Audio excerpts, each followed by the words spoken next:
This exercise is called cross-body strengthening from a high to a low position. The main reason for doing this exercise is quite advanced shoulder strengthening. It helps to stabilise the shoulder joint, helps protect and strengthen the rotator cuff muscles. This is typically an exercise given to shoulders that have got dysfunction to these rotator cuff muscles.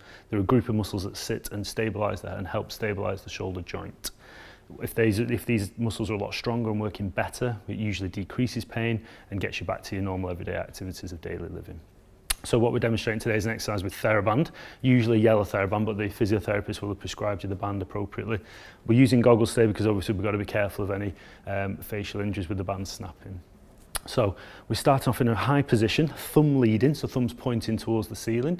We've got adequate tension on the band to start with because we need to feel this exercise right from the start all the way to coming across the body.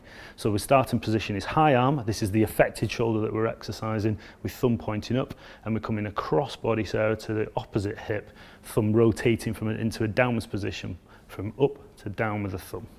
It's a smooth controlled exercise and we're just returning there as we unwind the thumb pointing back up towards the ceiling. So that's our start and finish position. So we look to build up to maybe 20 to 30 repetitions of this exercise. And again, obviously you can build that up nice and easy. If you can only manage 10, fine. Look to increase that as you feel able. It should be nice and slow and controlled. We should be from that starting position, high thumb, coming across the body, adequate tension on the band, ending up towards opposite hip, opposite foot.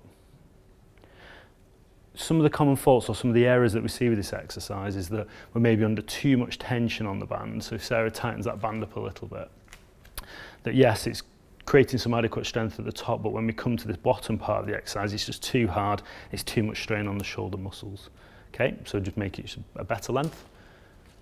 And again, we can finally make that exercise down to the bottom of the shoulder, but creating tension throughout the band.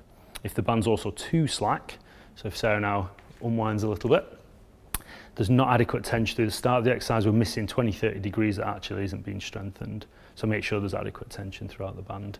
Also, if we're in poor position throughout the shoulders, so I'll just put it back to a good position now. If we're in really poor position, shoulder, neck, spinal alignment, it's going to affect how we do this exercise and can affect your back and neck if you're in poor positions. So make sure that we're not overloading and crowding these shoulders. So we're in a good shoulder position when we start the exercise, nice and squared off, good neck position, good lower back position, and that'll keep everything in line when we're doing the exercise. If this should be a relatively pain-free exercise, if you can't do this exercise without pain and you've tried all the corrections, then please feel free to desist the exercise and consult with your physiotherapist who may decide to do an easier exercise or bring you back to an exercise you've already done with it.